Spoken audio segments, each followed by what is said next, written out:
Hello everyone, আমার নাম marks. আমি সোবারের একজন অত্যন্ত অসম্মানিত একজন অ্যাডমিন। আপনারা যে এপিসোডটা কিছুক্ষণ পর শুনবেন সেটা একটা হন্টেড এপিসোড। কেন হন্টেড বলছি এবার কারণটা বলি।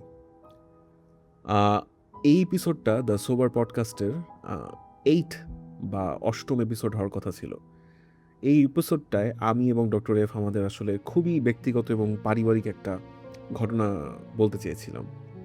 মজার ব্যাপার হচ্ছে রেকর্ড করার পর এই ফাইলটা পুরোপুরিভাবে আমাদের হার্ড ডিস্ক থেকে গায়েব হয়ে গিয়েছিল নভেম্বর মাসে। মজার ব্যাপারটা কি শোনেন, এটা একটা 5 বছর আগের ঘটনা। এটা আমি যতবারই লেখার চেষ্টা করেছি বা বলার চেষ্টা করেছি, আমার অথবা ডক্টর এফ এর কোনো না কোনো একটা ঝামেলা হয়েছে বা বিপদ হয়েছে। আমি জানি না এটা কেন, এর জন্য এটাকে আমরা দ্য হন্টেড এপিসোড বলছি।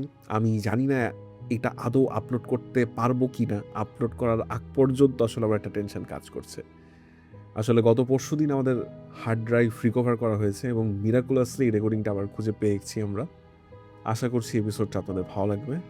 সবাই ভয় পাবেন, কারণ ভয় মস্তিষ্ককে ভালো করে দেয়।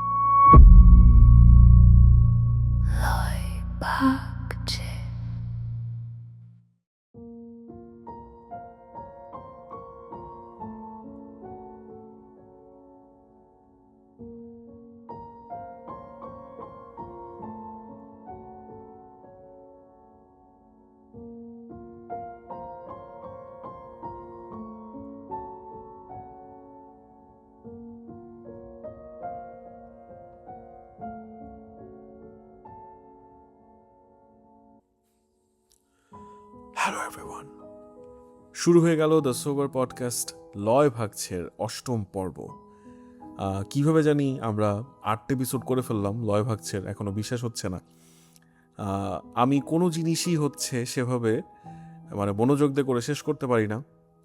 আমরা চিন্তা করেছিলাম দ্য সোবার পডকাস্ট লয় ভাগছের প্রথম সিজনে 10টা এপিসোড থাকবে। তো প্রথম সিজন শেষ করার একদম দ্বার প্রান্তে চলে এসেছি বলা যায়।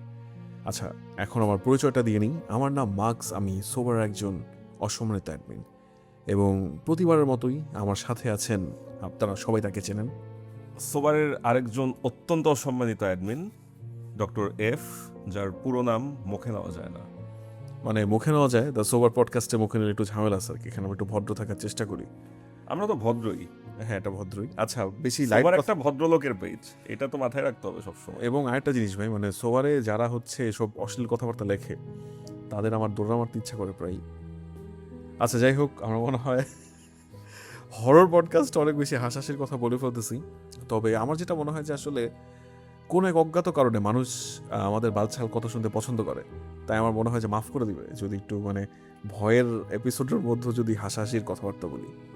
আজকের এপিসোডে আমার মনে হয় স্টার্টিংয়ে এই ধরনের একটু হালকা কথাবার্তা বলে নেওয়া ভালো। আজকে যেই টপিকটা নিয়ে আমরা কথা বলবো সেটা বলতে গিয়ে আমাদের মাথার উপরেও কিছুটা চাপ পড়বে, এবং আমাদের যারা রেগুলার লিসেনার আছেন, আমার মনে হয় আজকের এপিসোডটা অন্য এপিসোডগুলোর তুলনায় কিছুটা হলেও তাদের মনে প্রভাব ফেলবে বেশি। কারণ আজকে যে আলোচনাটা হবে সেটার সাথে আসলে আমরা নানাভাবে পরিচিত, সেটা নিজেদের ব্যক্তিগত অভিজ্ঞতা থেকেই হোক কিংবা মুভি থেকে হোক, গল্প থেকে হোক, এই এই ধরনের কনটেক্সটের সাথে আমরা নানাভাবে পরিচিত। তো মার্কস, আজকে আসলে আমরা কি নিয়ে কথা বলবো? আমরা কথা বলবো পুতুল নিয়ে আজকে। পুতুল, খেলার পুতুল? না ভাই, খেলার পুতুল না, আবার খেলার পুতুলও, তবে একটু খারাপ পুতুল নিয়ে আর কি কথা বলবো আমরা। কোনো একটা কারণে হচ্ছে ভয়ের সাথে বা ব্ল্যাক ম্যাজিকের সাথে বা অনেক ধরনের রিচুয়ালের সাথে হচ্ছে পপেট অথবা কি বলবো, পুতুলটা ওতপ্রোতভাবে জড়িত। আপনিও হয়তো খেয়াল করে দেখেছেন। এটার একটা কারণ আছে অবশ্য, সেটা হচ্ছে যে যেসব হরর এলিমেন্ট নর্মালি ইনোসেন্ট লাগে সেগুলোকে যদি আমরা একটু টুইস্ট করি তখন আর কি মানুষ বেশি ভয় পায়। তো এটা একটা লিটারারি ডিভাইস অথবা ভয় পাওয়ানোর ডিভাইস হিসাবে আসলে খুব জনপ্রিয়। তবে এটার পিছনে একটা কারণ আছে, থাকে না যে সব কিছুর পিছনে তো একটা কারণ থাকে। পুতুলকে কেন মানুষ ভয় পাবে, আমার মনে হয় এটার এনাফ রিজন হচ্ছে ইতিহাস, লিটারেচার বা ফোকলোর ঘাটলে পাওয়া যাবে। আমার মনে হয় যে ডক্টর এফ এই ধরনের আতের আলোচনা অত্যন্ত মানে পারদর্শিতার সাথে করে থাকেন। আজকেও তিনি আমাদেরকে হতাশ করবেন না। আচ্ছা, তো আজকে আমাদের এপিসোডের থিমটা মূলত পজেস ডল, যেটা আমরা বিভিন্ন মুভি টুভিতে দেখে আসছি, বিভিন্ন গল্পে পড়ে আসছি, এবং আমরা নিজেরাও মাঝে মধ্যে ক্ষেত্র বিশেষে দেখা যায় যে পুতুল দেখলে আমরা ভয় পাই। যেই ব্যাপারটাকে পুঁজি করেই নানা রকম মানে অখাদ্য হলিউড মুভি রগরগে ব্যবসা করে যাচ্ছে। তো আপনারা সবাই জানেন যে লয় ভাগছের প্রত্যেকটা এপিসোডে আমি কিছুটা তাত্ত্বিক আলাপ করে থাকি, আতেল আলাপ। আতেল আলাপ যেটা মার্কস বলে। আজকের এপিসোডটা নিয়ে আসলে আতেল আলাপ করতে গেলে একটা এন্টায়ার এপিসোড ডিজাইন করা যায়, কারণ এই পজেস ডলের হিস্ট্রিটা অনেক লম্বা। পজেস ডলের সাথে যেমন আরাধনার সম্পর্ক আছে, সেটার সাথে সংস্কৃতি, সভ্যতা, এবং সেটাকে পুঁজি করে ব্যবসা, মানুষকে ভয় দেখানো, অনেক কিছুই সম্পর্কিত। এবং ভয় যেহেতু মানুষের একটা আদিম প্রবৃত্তি, এই যে পজেস ডল কিংবা পুতুলকে কেন্দ্র করে ভয় পাওয়া, এটার ইতিহাসটাও আসলে অনেক পুরনো। আমরা যদি একেবারে রুটে খোঁজ নিতে যাই, এই পজেস ডলের কনসেপ্টটা একেবারে শুরুর দিকে রেকর্ডের যে হিস্ট্রিটা, সেটা আসে হচ্ছে প্রাচীন মিশরে। সেটা খ্রিস্টপূর্ব 3000-এরও আগে। আমরা প্রথম যে নির্ভরযোগ্য উৎসটা পেয়েছি, সেখানে উষাপ্তি নামও এক ধরনের আত্মাবাহক মূর্তির কথা জানা যায়। এই উষাপ্তি ব্যাপারটা হচ্ছে মিশরীয় প্রথায় যেভাবে কবর দেওয়া হতো মমি করে, সেখানে কবরের ভেতর উষাপ্তি নামে এক ধরনের ছোট মানুষের আকৃতির মূর্তি রেখে দেওয়া হতো। বিশ্বাস করা হতো যে মৃত ব্যক্তির যে ওরা বলতো আর কি, একটা কনসেপ্ট ছিল আত্মা বা কয়েকটা ফরম্যাটের। আচ্ছা। তো বলা হতো যে মৃত ব্যক্তির যখন এই কবরের ভেতরে জেগে ওঠে, তখন সেটা হচ্ছে উষাপ্তির ভেতরে আশ্রয় নেয়। মানে উষাপ্তি is a little human like figure, আচ্ছা। যেটা ডেড বডির সাথে ওই মমিট করে ওদের কবরে ঢুকিয়ে দেওয়া হচ্ছে। এবং বিশ্বাস যেহেতু ছিল যে কাটা বের হয়ে আসে এবং কাটা আশ্রয় নেয় হচ্ছে উষাপ্তির ভেতরে। আচ্ছা। ওটা একটা ইন্টারেস্টিং কনসেপ্ট, কারণ তখনও জিনিসটা এত খারাপভাবে সিগনিফাই করা হতো না, বিকজ ওই উষাপ্তির পারপাস ছিল সে তখন ওই মৃত মানুষটাকে সেবা করতে পারবে। আচ্ছা। কিন্তু এই যে পুতুলের সাথে যে একটা আত্মার সম্পর্ক কিংবা হররের যে সম্পর্কটা, সেটা সূত্রপাত আসে সেই প্রাচীন মিশর থেকেই। আরেকটু পরে যদি মিশর থেকে আমরা মেসোপটেমিয়ার দিকে উকি দেই, যেটা খ্রিস্টপূর্ব 2000 শতাব্দীর পরের দিকের ঘটনা, তখন মূলত এই যে মানুষের সেবার কনসেপ্টের বাইরে বেরিয়ে এসে আমরা দুই ধরনের পুতুলের অস্তিত্ব দেখতে পাই, যেটা আসে হচ্ছে ব্যাবিলনীয় এবং অ্যাসিরীয় সংস্কৃতিতে। একটা আমরা দেখতে পাই হচ্ছে অ্যাপোট্রপিক ডলস। এই ধরনের পুতুলগুলোকে ব্যবহার করা হতো দুষ্ট আত্মাকে দূরে সরিয়ে রাখতে। যে অ্যাপোট্রপিক ডলস যখন রাখা হচ্ছে কোথাও, যে ইভিল, দুষ্ট আত্মা কিংবা ক্ষতিকর যেগুলো এন্টিটি, সেটা হচ্ছে বাড়িতে আসতে পারবে না। অনেকটা কাকতারুয়ার মতো হতে পারে কনসেপ্টটা। আরেকটা জিনিস ছিল যে রিচুয়াল ফিগারিন্স, কিছু ছোট ছোট পুতুল দিয়ে, এগুলো বিভিন্ন রকম উইচক্রাফট তখনও আসে নাই আসলে, বিভিন্ন ম্যাজিক্যাল রিচুয়াল, ধরো কোনো একটা দেবতার আরাধনা কিংবা কোনো একটা দুর্যোগকে হয়তো মানে সেটাকে থামানোর চেষ্টা করা হচ্ছে, আচ্ছা। কিছু রিচুয়ালস করা হতো, সেগুলোর জন্য কিছু ফিগারিন্স বানানো হতো। ওই সময় প্রাচীন গ্রিমোয়ার মাকলু নামে একটা জিনিস ছিল। তো সেখানে এই যে এই পুতুলকে জাগিয়ে তোলার কিছু রিচুয়াল, এগুলোর ব্যাপারে আলাপ করা আছে। তো সেখান থেকে একটা হন্টেড ডল কিংবা পজেস ডল, যেটা নিয়ে আমরা আজকে কথা বলতেছি, সেই কনসেপ্টটা আসে হচ্ছে ওই মেসোপটেমিয়ার ওই আমল থেকে। আচ্ছা। এরপরে সরাসরি যদি আমরা ঢুকে যাই একদম সেই প্রাচীন গ্রিস কিংবা রোমান যুগে, তখন তুমি শুরুতে যে কথাটা বলে নিলে আজকে, যে পপেট ট্রেডিশনটা, সেটা আসে সেই প্রাচীন গ্রিস অথবা রোমের যুগ। গ্রিক ম্যাজিক্যাল প্যাপিরি নামে একটা জিনিস ছিল, বেসিক্যালি সেটা একটা রোমান জাদুগ্রন্থ। তো ওই জাদুগ্রন্থে প্রথম হচ্ছে পপেটের উল্লেখ পাওয়া যায়। পপেট ব্যাপারটাকে ইউজ করা হয়তো দুইভাবে। একটা হইতে পারে হচ্ছে হিলিং পপেট, যেই পুতুলটা বানিয়ে হচ্ছে ওঝারা তৎকালীন মানুষের চিকিৎসা করত। কোনো একটা জায়গায় হচ্ছে হয়তো মহামারী কিংবা কোনো একটা বাড়িতে কেউ অসুস্থ, কোনো একটা পপেট ফিগার বানানো হতো, যেটাকে ঝাড়ফুঁক করে ওই মানুষটাকে সুস্থ করা হতো, কিংবা কোনো একটা রিজিয়নকে সার্ভ করা হতো হিলিং পারপাসে। আরেক ধরনের পপেট ছিল যেটাকে বলা হতো কার্স পপেট। এখান থেকেই হচ্ছে এই যে আমাদের জাদু টোনা বান মারার যে কনসেপ্টটা, যে একটা মানুষের ভুডুর কনসেপ্ট যেটা, সেটা আসে হচ্ছে ওই কার্স পপেট থেকে। যে একটা মানুষকে ইমাজিন করে একটা ডল বানানো হবে, সেটাকে যেভাবে সুই দিয়ে ফোটানো হোক কিংবা গিট দেওয়া হোক, সে ব্যথা পাবে কিংবা তার ক্ষতি হবে। এই জিনিসটা প্র্যাকটিস করা শুরু হয় হচ্ছে ওই প্রাচীন গ্রিসে এই কার্সড পপেট দিয়ে। আচ্ছা, তো এরপরে ভৌতিক যেই ঘটনাগুলো ঘটতে শুরু করে সেটার উত্থান হচ্ছে মধ্যযুগীয় ইউরোপে। মধ্যযুগীয় ইউরোপে যেটা আসে, মর্নিং ডলস নামে একটা কনসেপ্ট ছিল, যেটা হচ্ছে যে ধরো কোনো একটা ফ্যামিলিতে একটা ছোট বাচ্চা মারা গেছে, মারা যাওয়ার পরে সেই ফ্যামিলি মেম্বাররা যেটা করতো, যে তাদের সেই শিশুর মেমোরিকে প্রিজার্ভ করার জন্য অনেকটা ওই বাচ্চার আদলে একটা পুতুল গড়ে রাখতো।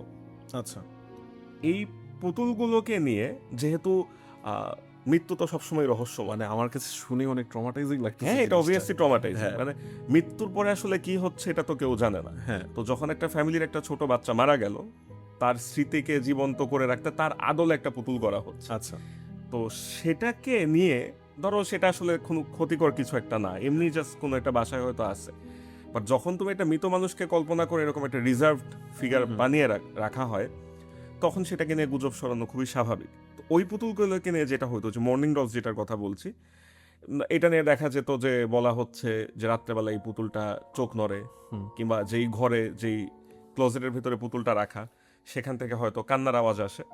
তো এই যে পজেস ডল, এগুলো নিয়ে যে লোকগল্পগুলো কিংবা ফোকলোরগুলো, সেগুলো আসে আমাদের সেই মধ্যযুগীয় ইউরোপ থেকে। তারপরে আসলে স্ক্যান্ডিনেভিয়া, জার্মান এগুলো অঞ্চলে নানা রকম এই ব্যাপারগুলো আসলে আরো আরো এস্টাবলিশ হতে থাকে।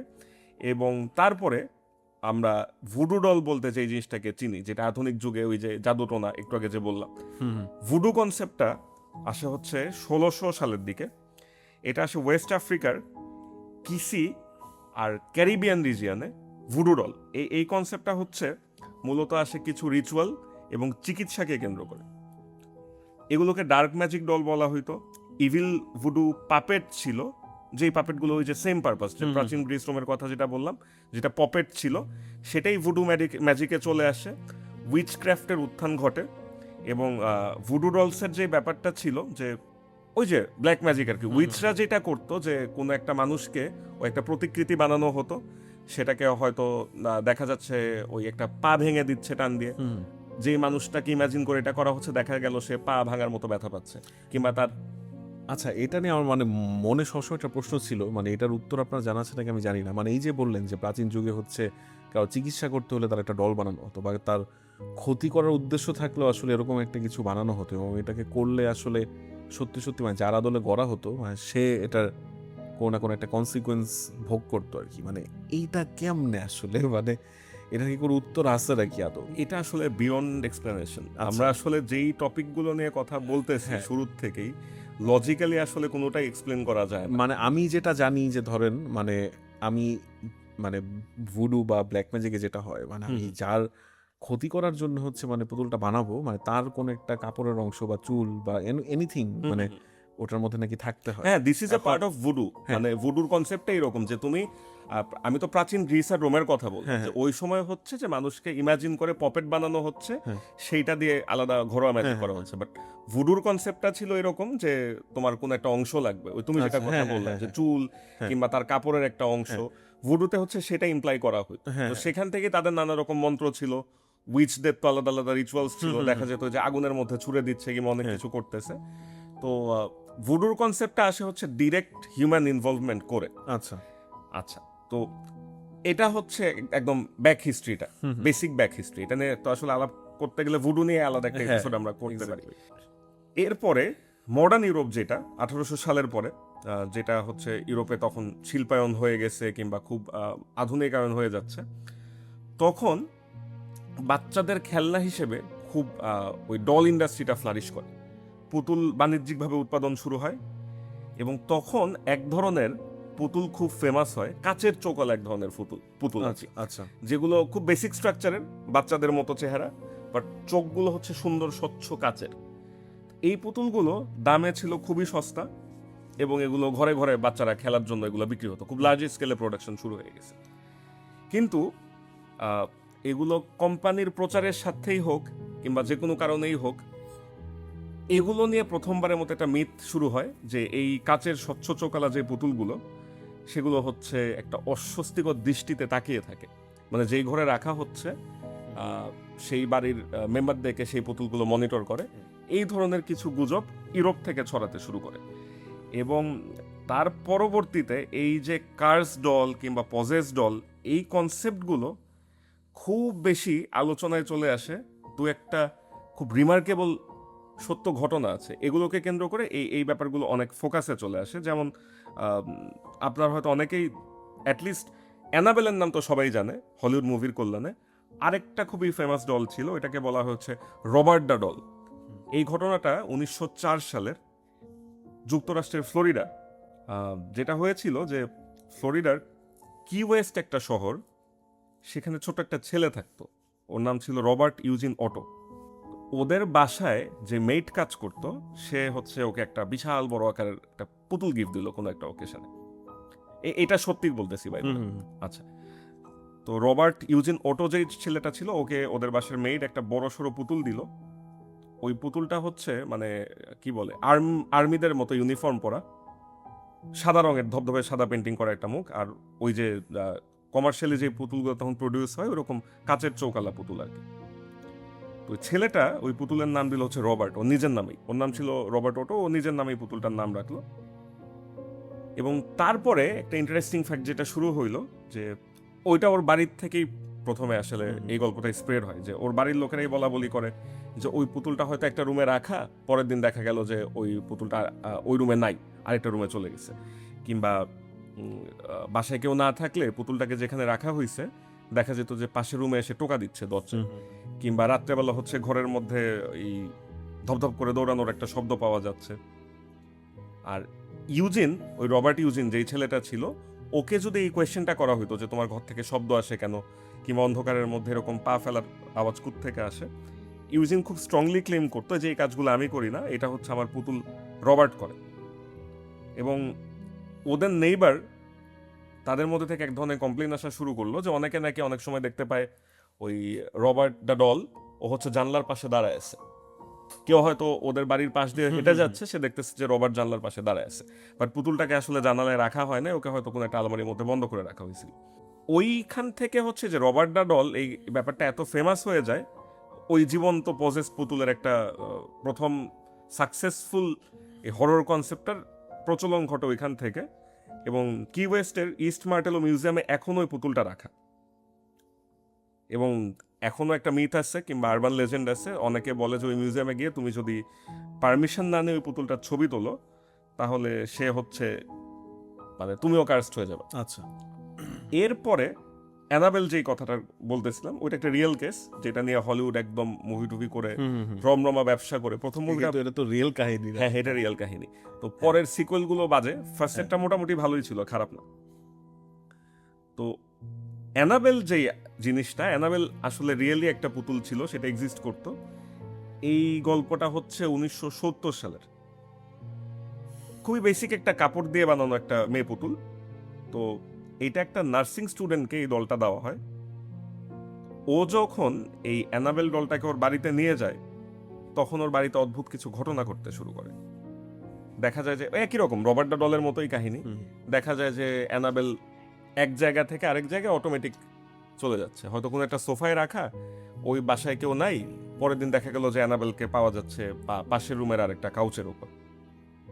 আবার দেখা যায় যে সে দরজার সামনে বসে আছে, কিংবা ঘরের মধ্যে ছোট ছোট পায়ের ছাপ, অ্যাজ ইফ ওই অ্যানাবেল অনেক দিকে হেঁটে বেড়াইছে। এবং ইন্টারেস্টিংলি একদিন ওই বাসার মধ্যে, ওখানে কোনো ছোট বাচ্চা ছিল না ওর বাড়িতে, একদিন হঠাৎ করে খুঁজে পাওয়া যায় যে একটা কাগজ, একটা চিরকুট রাখা, সেখানে খুবই এলোমেলো অক্ষরে লেখা হেল্প মি। এবং তার কিছুদিন পর আরেকটা প্রচন্ড ভয়ঙ্কর ঘটনা ঘটে, যে ওই বাড়ির একটা সদস্যের হাতে 3টে আঁচড়ের দাগ পাওয়া যায়। ওই আঁচড়ের দাগ, ওখানে কোনো পেট অ্যানিমেল নাই, কিংবা আলাদা কোনো বাচ্চা নাই, কিংবা আলাদা কোনো মেম্বার নাই যে হচ্ছে এই ধরনের একটা ঘটনা ঘটাইতে পারে। বাট যখন ঘুম ভাঙার পরে ওর হাতে ওই যে 3টা আঁচড়ের দাগ দেখা যায়, সেই রাত্রে ওর বেডের কাছে ওই পুতুলটা ছিল, অ্যানাবেল ছিল। তো এগুলা নিয়ে বেশ একটা আতঙ্ক শুরু হয়ে যায়, এবং ওই সময় ওই এড অ্যান্ড লরেন ওয়ারেন, যারা হচ্ছে এই ইয়ে নিয়ে কাজ করতো, এটাকে কি বলে, এই যে এক্সোরসিজম। এক্সোরসিজম নিয়ে কাজ করতো, ওরা তো খুবই ফেমাস একটা আর কি, এড অ্যান্ড লরেন ওয়ারেন, ওদের সাথে যোগাযোগ করে ওরা এই প্যারানর্মাল ইনভেস্টিগেশনটা ওইটাকে নিয়ে শুরু করে। এবং ওয়ারেন কাপল এই এই তদন্ত যেটা করলো, সেখান থেকে একটা ওরা দাবি করে যে ওই অ্যানাবেলটা দলের ভেতরে কোন একটা দুষ্ট আত্মাকে অ্যাটাচ করা ছিল, মানে ওই দলটা পজেসড। এবং তারপরে হচ্ছে ওই ওয়ারেনদের একটা অকাল্ট মিউজিয়াম ছিল, ওই জায়গাতে অ্যানাবেল দলটাকে নিয়ে যাওয়া হয়, এবং সেখান থেকে ইউরোপ, আমেরিকান, গ্লোবালি পুরা হিস্ট্রিটা খুবই ফেমাস হয়ে যায়, যেটাকে বেস করে হলিউড একটা মুভি। এটা বোধহয় খুব সম্ভবত একটা গ্লাসের মধ্যে এটা আটকানো এটা একটা এখনো। গ্লাসের মধ্যে হ্যাঁ। এখনো আটকানো, যেটার উপরে লেখা থাকে হচ্ছে ওয়ার্নিং ডু নট ওপেন। হ্যাঁ। তো ও এই জিনিসটা আসলে খুবই ওয়াইড স্প্রেড একটা গল্প, বিকজ ওয়ারেন কাপল খুবই ফেমাস ছিল প্যারানর্মাল ইনভেস্টিগেটর হিসেবে। তো আলটিমেটলি রবার্ট দ্য ডল কিংবা অ্যানাবেলের কারণেই হচ্ছে খুবই ওয়ার্ল্ড ওয়াইড এই কনসেপ্টটা ফেমাস হয়ে যায়। এবং পরবর্তীতে যেটা হয় অ্যাজ ইউজুয়াল, যে এই ধরনের গল্প যখন ছড়াতে শুরু করে, সেটা তখন গল্পের বইয়ে আসে, ড্রামা কিংবা যে মুভিতে চলে আসে, এবং সেটার উপরে ভর করেই কিন্তু আলটিমেটলি যেটা হয় যে পরবর্তীতে এই যে আধুনিক যুগে যে হলিউড মুভিগুলো শুরু হয়ে যায়, আমরা দেখতে পাই ওই যে কার্স অফ চাকির মতো মুভি। কার্স অফ চাকি দেখছো তো ভাই? হ্যাঁ হ্যাঁ দেখছি, খুব ভয় পেয়েছিলাম। হ্যাঁ, কার্স অফ চাকির ওই যে প্রথম যে মুভিটা ছিল চাইল্ডস প্লে, হ্যাঁ হ্যাঁ। এইটা আমার ছোটবেলায় দেখে আমি এত ভয় পাইছিলাম। তখন আপনি ছোট না, আপনি ভার্সিটিতে পড়েন অলমোস্ট।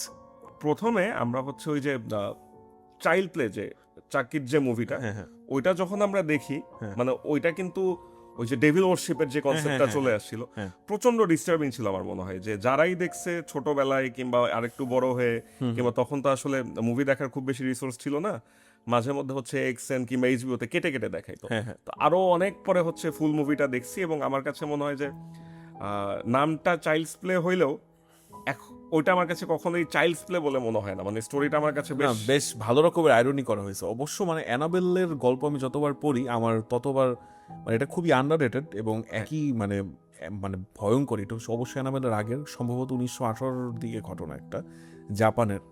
তো এই দলটার নাম ছিল ওকিকু। মানে খুবই সিম্পল কাহিনী, মানে এক ভাই ছোট বোনের জন্য হচ্ছে একটা পুতুল কিনছে।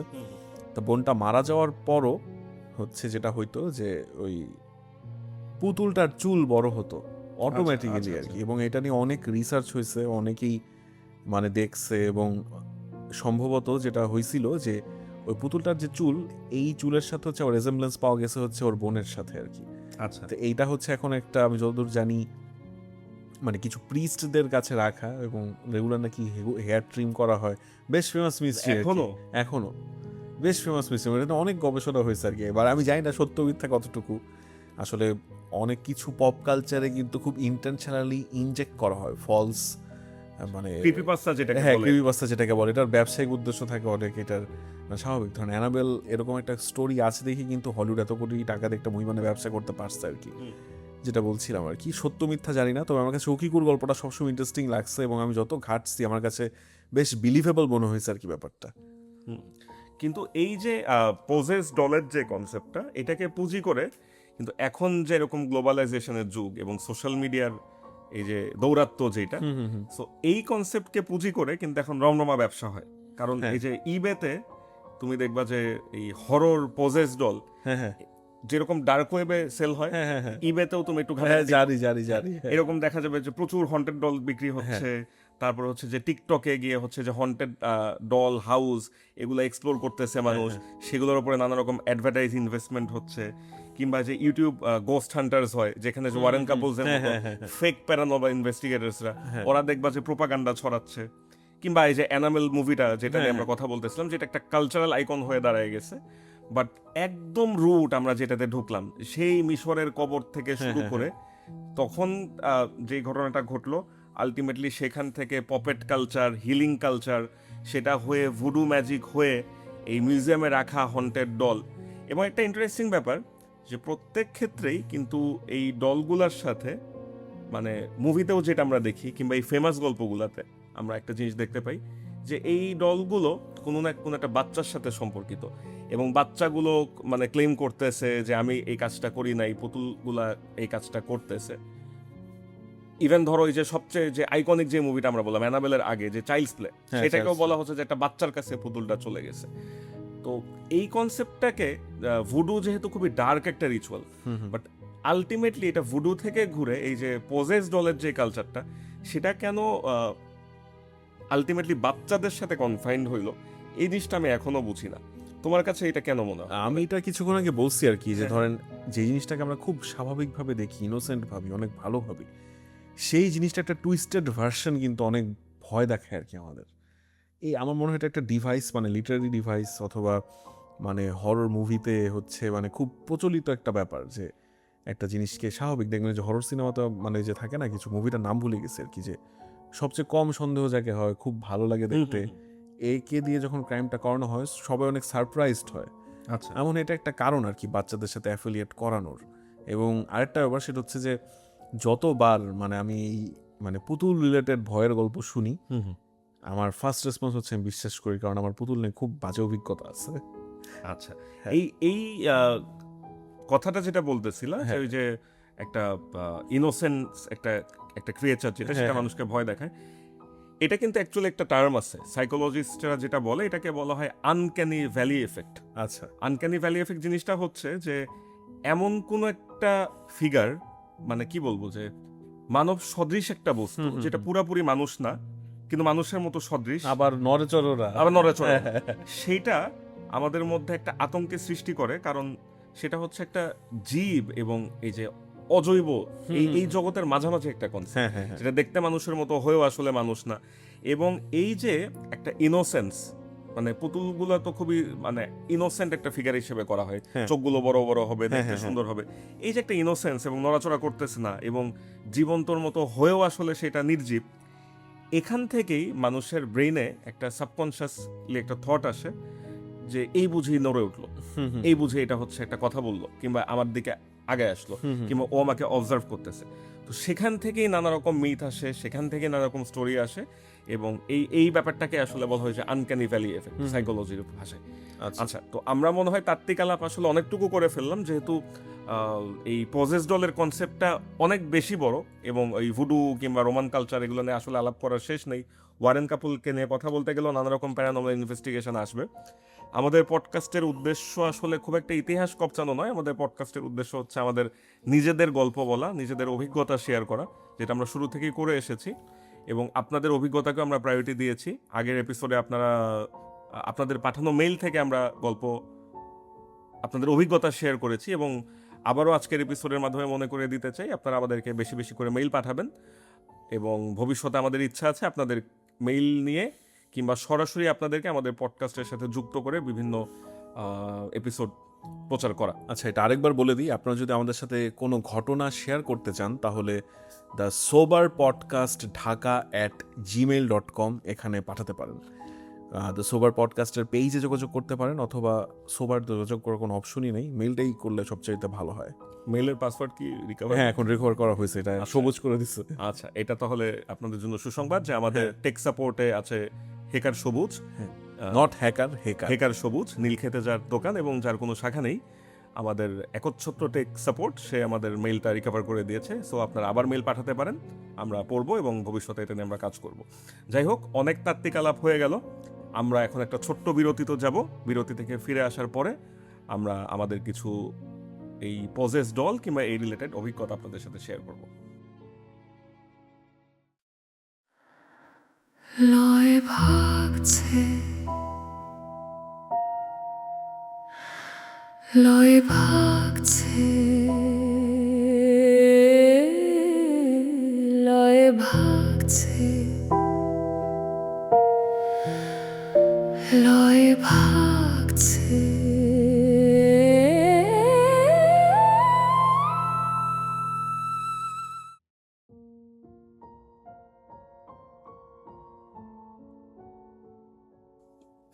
ওকে, বিরতির পর ফিরে এলাম আবার আমি। আমার নাম মার্কস, আমি সোবার একজন অসম্মানিত অ্যাডমিন, এবং আমার সাথে আছেন সোবারের আরেকজন প্রচন্ড অসম্মানিত অ্যাডমিন ডক্টর এফ, যার নাম এমনিতে পেজে মাঝে মধ্যে মুখে নেওয়া যায়, কিন্তু ইউটিউব পডকাস্টে একদমই মুখে নেওয়া যায় না। হ্যাঁ, এটা আমরা চেষ্টা করতেছি দ্য সোবার পডকাস্টে যথেষ্ট ভদ্র থাকার চেষ্টা করতেছে। এবং ভুলে গেলে চলবে না যে সোবার একটা ভদ্রলোকের পেজ। হ্যাঁ, এবং সোবারে হচ্ছে যারা অশ্লীল কমেন্ট করেন তাদেরকে আসলে বাদ দিই, সব কথা না বলি।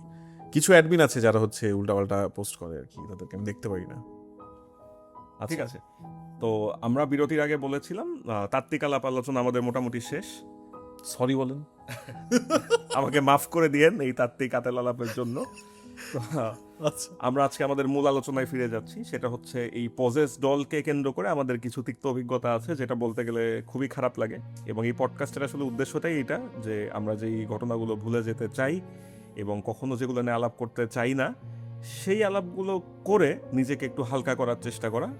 এবং আপনাদের সাথেও যদি সিমিলার কোনো অভিজ্ঞতা ঘটে থাকে যেটা আপনারা ভুলতে পারেন না, ভুলতে চেষ্টা করেন, আমাদের অভিজ্ঞতা শুনলে হয়তো আপনারা একটু হালকা ফিল করতে পারেন যে আমি একা নই, এরকম আরও অনেকের সাথেই হয়েছে। তো আমি শুরু করলে আসলে অনেক লম্বা হয়ে যায়, তো প্রথমেই আমি মার্কসকে রিকোয়েস্ট করব, ওর এই রিলেটেড কিছু এক্সপিরিয়েন্স আমি জানি, আমাদের মিউচুয়াল এক্সপিরিয়েন্সই বলা যায়। তো ও আজকে ওর সাইডটাই ওর মতো করে বলবে, তো মার্কসের কাছে আমি ছেড়ে দিচ্ছি। আচ্ছা, এখন ঘটনা শুরু করার আগে আমি কিছু কথা বলে নিই। এই যে ঘটনাটা আমি এখন বলবো, এইটা নিয়ে মানে ঘটনাটা বলা নিয়ে বেশ ক্রিপি একটা ঘটনা আছে আর কি। এই ঘটনাটা হচ্ছে এখন থেকে অলমোস্ট 4 থেকে 5 বছর আগের।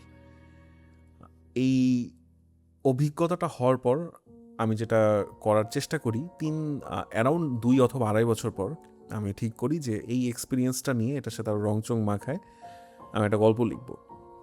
তো ঠিক আছে, লিখলাম, লেখা শুরু করলাম। লেখা শুরু করার কিছুদিন পরই আমি হচ্ছে একটা বাইক অ্যাক্সিডেন্ট করি। আমার সুস্থ হতে একটু সময় লাগে। বইমেলার মাসখানেক আগের কথা। বেশ প্রেশার ছিল বই জমা দেওয়ার। তা আমি বইয়ের নাম বললো না প্লিজ। না বইয়ের নাম বলছি না। আচ্ছা, থ্যাংক ইউ। হ্যাঁ, বেশ প্রেশার ছিল আর কি। তো আমি চিন্তা করি যে ঠিক আছে, আমি আরেকবার লেখা শুরু করি, আমি তো মানে সুস্থ হয়েছি। তো আবার লেখা শুরু করলাম। তখন যেটা হইলো যে আমি মানে বেশ ভালো একটা এলাকায় থাকি, এখানে লোডশেডিং খুবই কম হয়, মানে হয় না বললেই চলে। প্রচণ্ড লোডশেডিং হওয়া শুরু করলো, আমি লিখতে পারতেছি না আর কি, বিভিন্ন কারণবশত। এবং আমি যেহেতু একটু পুরোনো দিনের মানুষ, আমি ল্যাপটপে লিখি না, আমি হচ্ছে ডেস্কটপ কম্পিউটারে বিজয় টাইপ করি।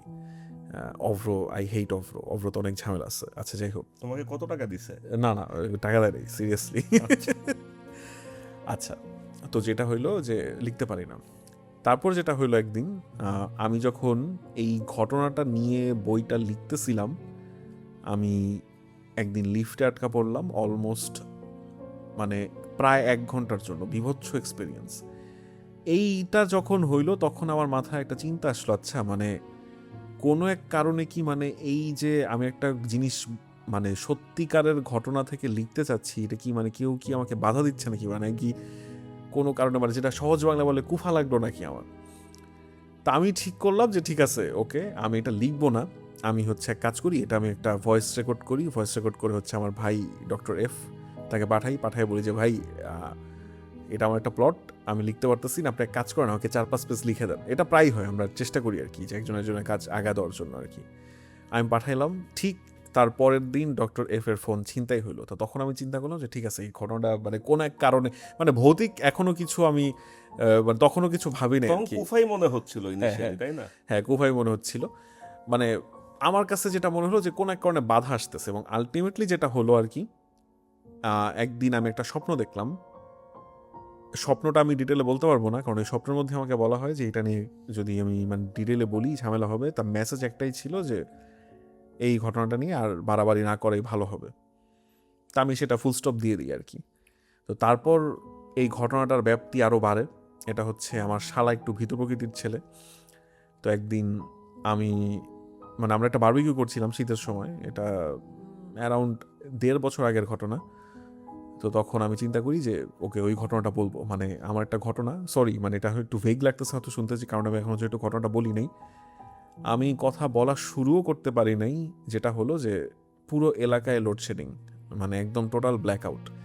আমি এটাকে একটা সিগন্যাল হিসেবে নিলাম। আমি ভাবলাম যে কোনো এক কারণে আমি মানে কেউ একজন চাচ্ছে না যে আসলে ঘটনাটা আমি বলি, কিন্তু আমি কোনো এক কারণে, অজ্ঞাত কারণে, ঠিক 3 দিন আগে আমার লাইফে একটা ইনসিডেন্ট ঘটে। আমি চিন্তা করি যে ঠিক আছে, যেটাই হোক আমি এটা বলবো, এটা আমার মাথা থেকে বের করতে হবে। তো এই হচ্ছে সেই গল্প। এটার সাথে আদৌ কোনো পুতুলের সম্পর্ক আছে কি নাই আমি জানি না, তবে ঘটনাটার সাথে পুতুল জড়িত আছে। আচ্ছা, তো আমি ঘটনাটা শুরু করি। এটা হচ্ছে অ্যারাউন্ড 5 থেকে 6 বছর আগের ঘটনা। তখন যেটা হয় যে আমি আমার ফ্রেন্ডের সাথে একটা ছোটোখাটো বিজনেস শুরু করি। তো যেহেতু একদমই ব্যবসার শুরুর দিকের ঘটনা, আমরা কোনো মানে হাই অফিস একদমই অ্যাফোর্ড করার মতো পয়সা আমাদের নাই। তো আমরা যেটা ঠিক করি যে আমরা হচ্ছে মানে আমাদের দুজনের বাসা থেকেই কাছে হয়, বাইক দিয়ে সহজে যাতায়াত করা যায়, এরকম একটা জায়গায় ছোটোখাটো একটা অফিস নিব। তো আমরা পেলাম একটা জায়গা, একটা এলাকা। এখন হয়তো বেশ মানুষজন আসে, তখন সেরকম মানুষজন থাকতো না। বেশ ফাঁকা একটা এলাকা, স্টিল ডেভেলপিং, মানে এখনও মানে 2025 সালেও এখনও ডেভেলপই হচ্ছে। তখন আরও 5-6 বছর আগে কীরকম ছিল আপনারা গেস করতে পারছেন। মানে ওই এলাকার শুরুর দিকে বেশ বাসা টাসা আছে, তারপর যত ভিতরে যাবেন আস্তে আস্তে কমা শুরু করবে আর কি। বেশ ফাঁকা জায়গা, খুব সুন্দর জায়গা আর কি বেসিক্যালি। আর যেহেতু মানুষ কম, খুব সুন্দর সুন্দর বাসা, ভাড়াও বেশ কম। আর অফিস নিতেও তেমন একটা কষ্ট পোহাইতে হয় না, কারণ নর্মালি ওখানে ভাড়া পায় না, আর অফিস পেলে একটু তুলনামূলক ভাড়া বেশি নেওয়া যায় আর কি। ঠিক আছে, যাই হোক, আমাদের একটা অফিস না হলো 4 রুমের একটা অফিস আর কি বেসিক্যালি। ওইখানের একটা রুম হচ্ছে আমাদের স্টোর রুম, ওখানে আমরা জিনিসপত্র রাখতাম। আর আরেকটা রুমে হচ্ছে আমরা বসতাম।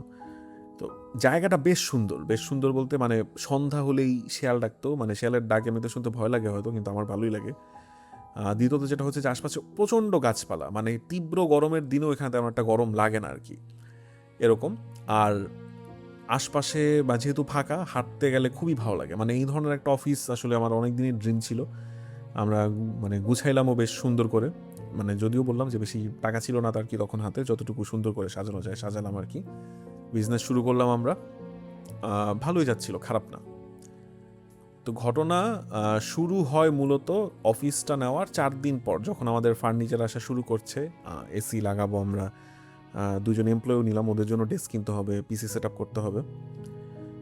তো ওই এসির তার টানার সময় যেটা হলো যে বাথরুমের উপরে হচ্ছে ওই যে একটা স্টোরেজ স্পেস থাকে অনেক বাসাতেই, তো ওই এসির লাইন দেওয়ার সময় হচ্ছে ওই জায়গাটা খোলা হয়, খুলে মানে ওই লাইন পাইপটা হচ্ছে ওদিক দিয়ে হচ্ছে মানে ওই স্টোর রুমের ভিতর দিয়ে বাইরে চলে যায় আর কি, এরকম একটা জায়গা। তো ওই সময় ঢুকার পর এক লোক বললো যে ভাই ভিতরে মাল আছে।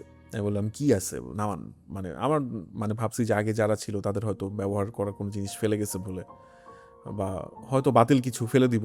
আর মানে এই ধরনের জায়গায় মশা টশা অনেক হয় পুরোনো জিনিসপত্র থাকলে।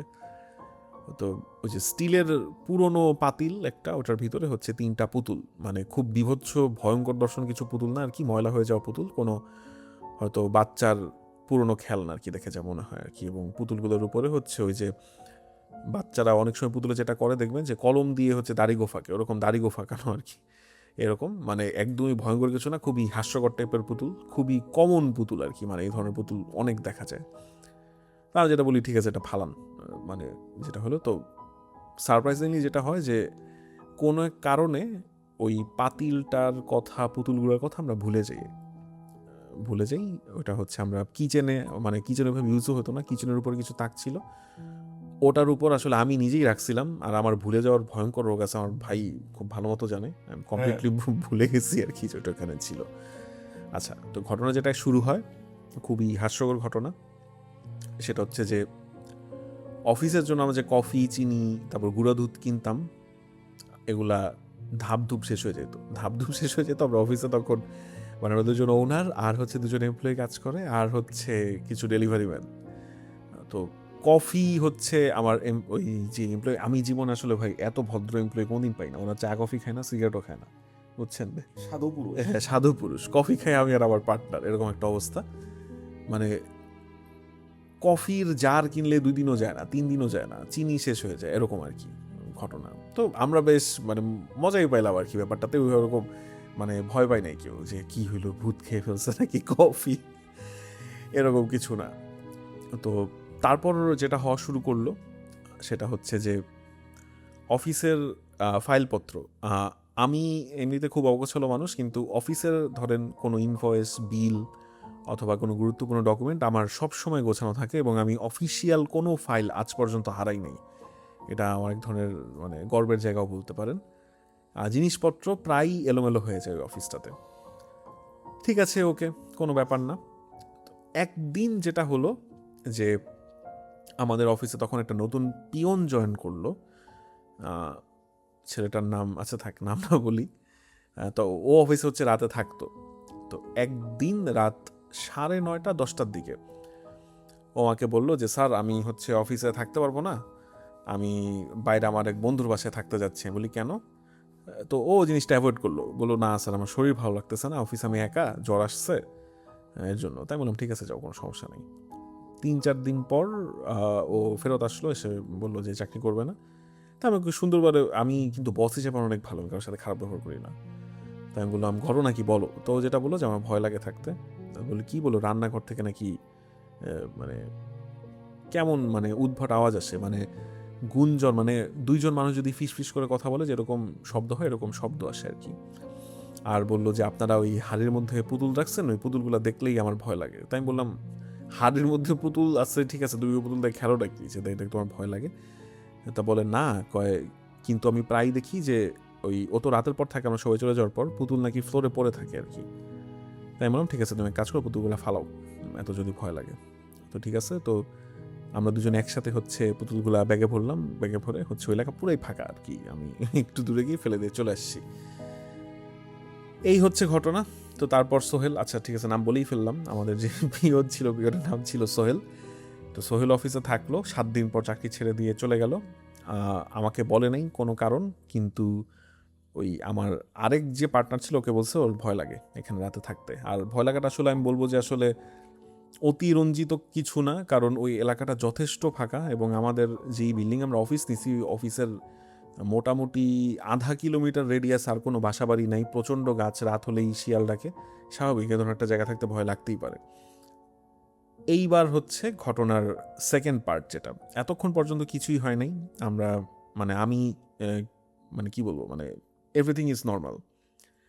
একদিন যেটা হলো বৃষ্টি হচ্ছে রাত 8:30টার দিকে, আমার খুব ইম্পর্ট্যান্ট একটা এক্সেল ফাইলের কিছু জিনিস কমপ্লিট করতে হবে, করে একজনকে মেইল পাঠাতে হবে আর কি। এরকম একটা অবস্থা আমি যেটা দেখলাম যে আমার ল্যাপটপের চার্জার আনি নেই। সাথে সাথে যেটা মনে হলো যে ওই যে অফিস করার সময় হচ্ছে যেই ওই পোর্টে লাগাইছি ওটার খুলতে আমার মনে নেই। তো তখন বাজে হচ্ছে রাত 8:30টার মতো। আমি চিন্তা করলাম ঠিক আছে সমস্যা নেই, আমি অফিসে যাই, গিয়ে হচ্ছে চার্জারটা নিয়ে আসি। আমার ওখান থেকে আমার অফিসে যেতে খুব একটা বেশি সময় লাগে না, অ্যারাউন্ড 15 মিনিটস। ঠিক আছে গেলাম। আর রাতে ওই এলাকায় ঘোরার একটা অন্যরকম মজা আছে, মানে পুরা ফাঁকা হয়ে যায়, রাস্তাঘাট অন্ধকার, প্রচণ্ড গাছপালা, ভালোই লাগে। তো গেলাম, পৌঁছাতে পৌঁছাতে অ্যারাউন্ড 9টার মতো বাজে। আমি অফিসে ঢুকলাম, ঢুকে চার্জার নিলাম। নেওয়ার পর যেটা হলো যে আমি লিফটেও যখন উঠলাম তখন কারেন্ট চলে গেছে, এবং কারেন্ট চলে গেছে এমন একটা সময় যে ওই লিফটের দরজাটা পুরোপুরি লাগেও নাই, এরকম একটা সময়। তা আমি জাস্ট ওই 2 হাত দিয়ে দরজা ফাঁকা করলাম, ফাঁকা করে হচ্ছে সিঁড়িতে নামলাম। তো সিঁড়িতে নেমে আমি বাইক স্টার্ট দিব, এরকম একটা অবস্থা। কোনো এক অজ্ঞাত কারণে আমার যেই বাইক, ওটা নতুন বাইক, মানে মাত্র 6 মাস হয়েছে, আমি মাত্র চালায় আসছি, সেই বাইক স্টার্ট নিচ্ছে না কোনোভাবেই না, সেলফেও না, কিকেও না, কোনোভাবেই না। আমি ভাবলাম কি হয়েছে, এটা কি হলো, প্রচণ্ড মেজাজ খারাপ। আর আমি তখন ওই এলাকার যেই জায়গাতে আছি ওখানে খুব সহজে রিক্সা পাওয়া যায় না। ঠিক আছে আমি বের হইলাম, বের হওয়ার পর হাঁটা শুরু করলাম।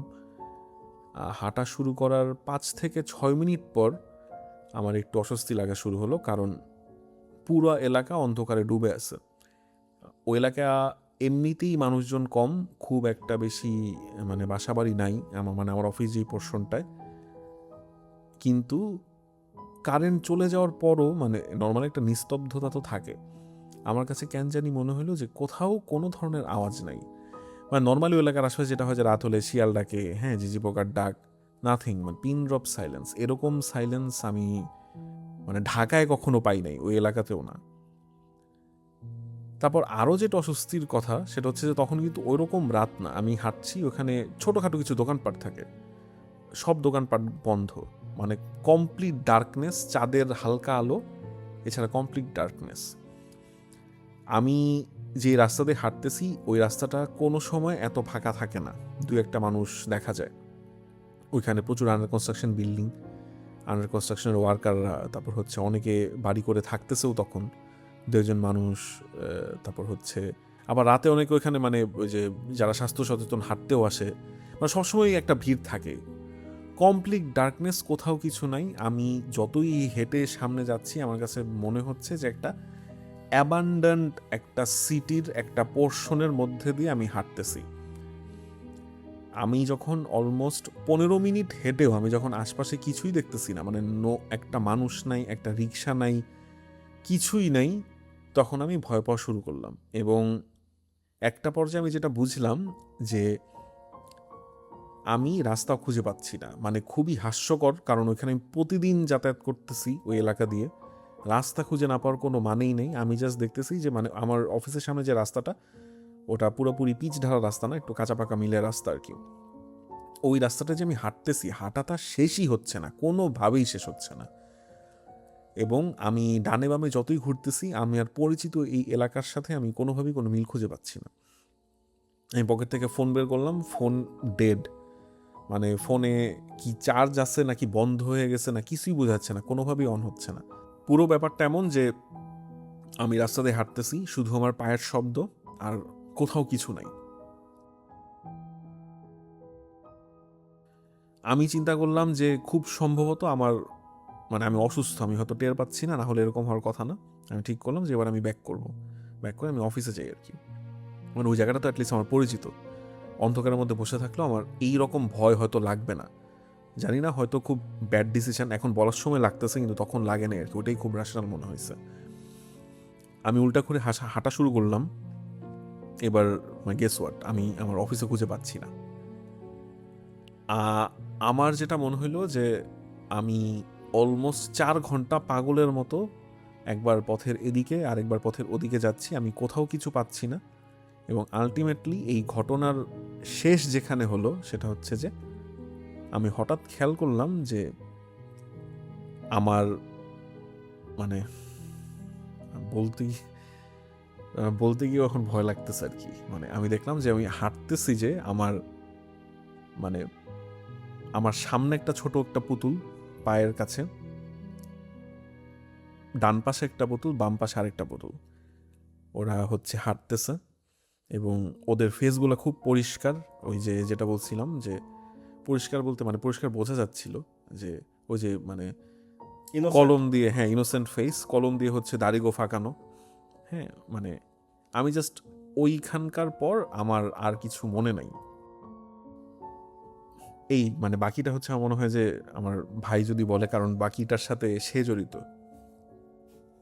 তো তারপর যেটা হয় যে আমার যখন মানে আমি যখন জ্ঞান ফিরে পাই, আমি দেখি বেডে, এবং মানে আমার বাসার বেডে আর কি, এবং সেটা 3 দিন পর, এবং এই 3 দিনের কোনো মেমোরি আমার মাথায় নাই।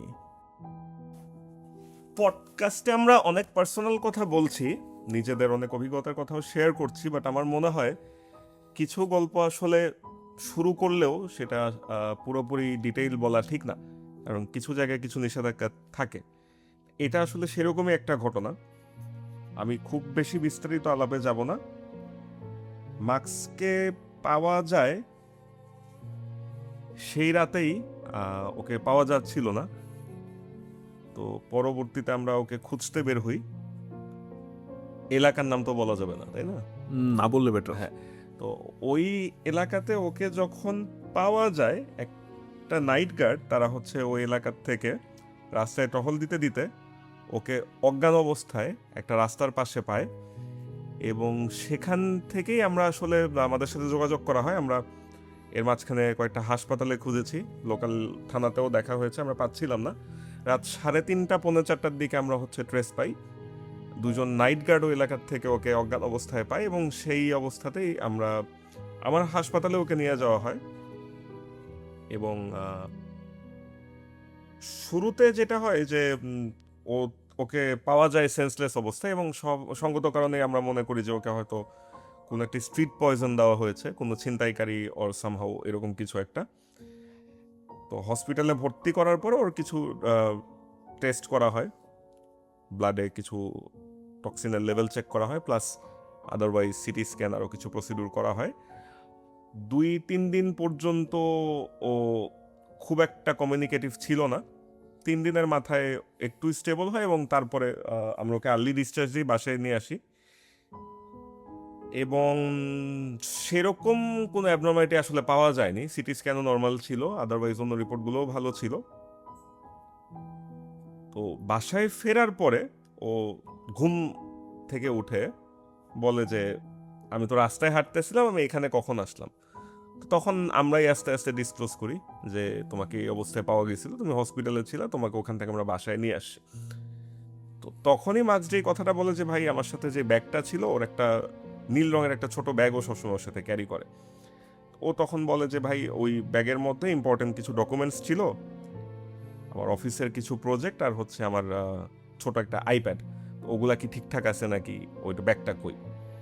তখন আমার মনে পড়ে যে যেই নাইট গার্ডরা ওকে ওইখানে খুঁজে পাইছিল, তারা ওই একটা ব্যাগ আমার চাচার কাছে দিছিল ওটা বাসায় রাখার জন্য।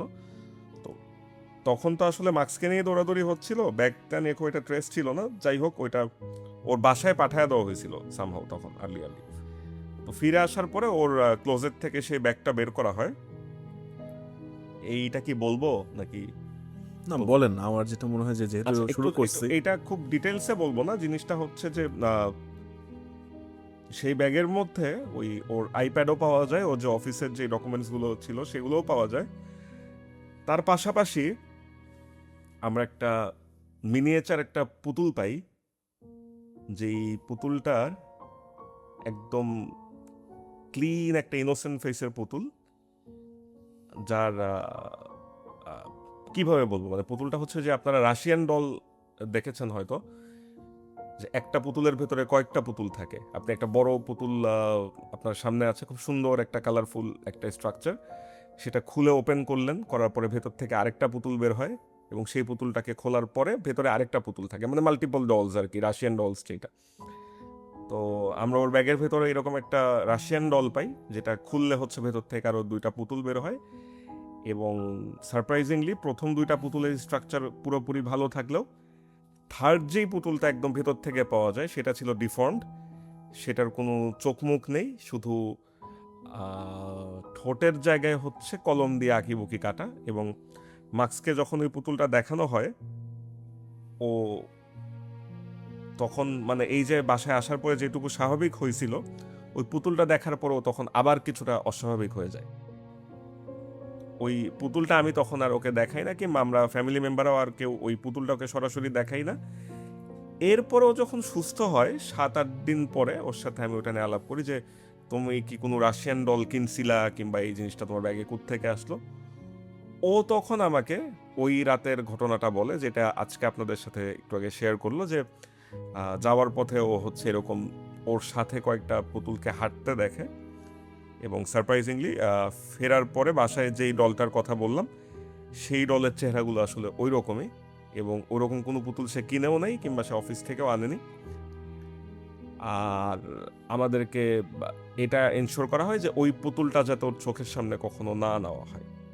পরে আমরা একটা বিশেষ ব্যবস্থা নেই, কি ব্যবস্থা নেই সেটা আসলে বলা নিষেধ, কারণ যেই প্রসিডিউরের মধ্যে দিয়ে আমরা ওই ডলটাকে সরিয়ে ফেলি, মানে ওই প্রসিডিউরটা আসলে বলা, তুমি কি বলো?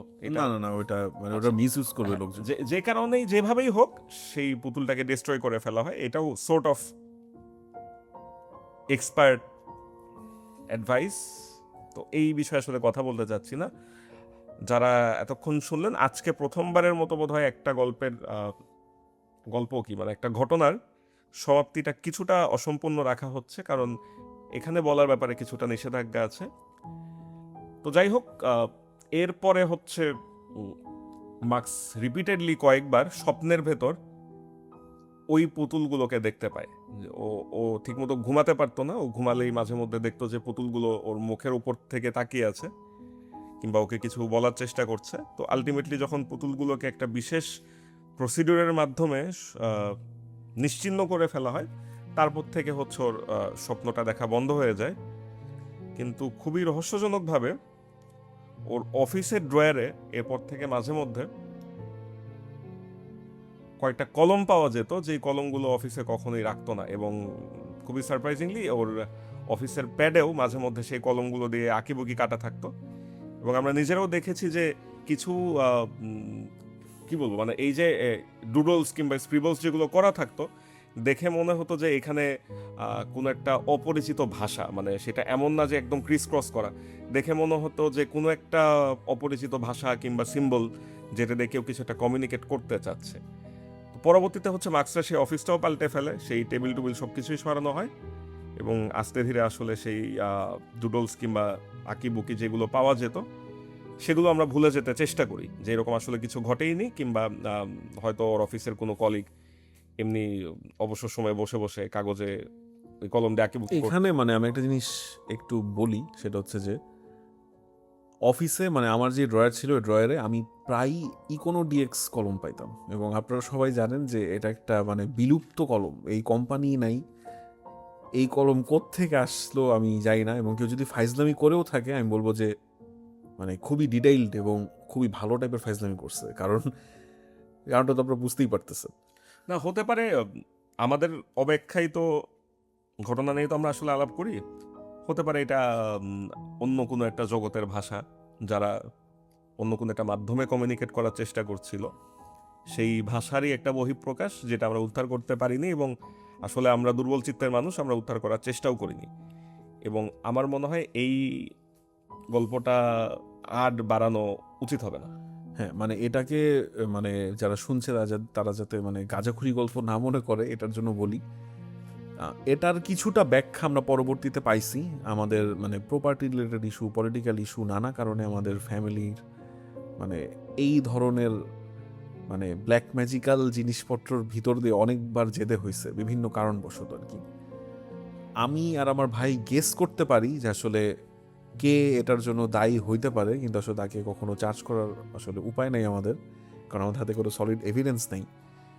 যাই হোক, মানে এবং পরবর্তীতে আমাদের জমি সংক্রান্ত একটা ঝামেলার মধ্যেও আমরা সেম প্যাটার্নের কিছু আঁকিবুকি করা কাগজ পাই, এবং অ্যাজ ইউজুয়াল সেই প্রসিডিউরটা আসলে বলা যাচ্ছে না যে পরবর্তীতে সেটা কি করা হয়েছিল, কিন্তু আলটিমেটলি সেটা একটা সলিউশন করা গিয়েছে। এবং গত 2 বছর হবে না, হ্যাঁ 2 বছর গত 2 বছরে আসলে আমরা এরকম কখনোই আর কিছু পাইনি। সো হোপফুলি এরকম কিছু আর ঘটবে না, বিকজ আমরা একটা প্রসিডিউরের মধ্যে দিয়ে গিয়েছিলাম। আমার মনে হয় এই টপিকটা নিয়ে আর আচ্ছা, হ্যাঁ একটা শব্দ উচ্চারণ করতে Okay, চাচ্ছি না, okay. আমি আনকমফোর্টেবল ফিল করতেছি এখন। আচ্ছা, ওকে, এখানেই শেষ। খুব অ্যাব্রাপ্টলি এই এপিসোডটা শেষ করে দিতে হচ্ছে আমাদের, কারণ এতটুকু পর্যন্তই আমরা এপিসোডটা নষ্ট হয়ে যাওয়া হার্ড ড্রাইভ থেকে উদ্ধার করতে পেরেছি। সবাই ভালো থাকবেন। লয় ভাগছের বইটা এপ্রিল মাসের ফার্স্ট উইকে প্রোডাকশনে চলে যাচ্ছে আফসার ব্রাদার্স থেকে। আমাদের পেইজে আপনারা বইটা কিভাবে প্রি অর্ডার করবেন বা কোত্থেকে কিনবেন এই বিষয়ে রেগুলার আপডেট পেতে থাকবেন। এবং যেতে যেতে আমরা শুনবো একটা বিশেষ গান। এটা একটা সারপ্রাইজ, কারণ গানের আর্টিস্টের নাম বা ব্যান্ডের নাম কোনোটাই বলা হচ্ছে না। সবাই ভালো থাকবেন, সুস্থ থাকবেন, বেশি করে ভয় পাবেন।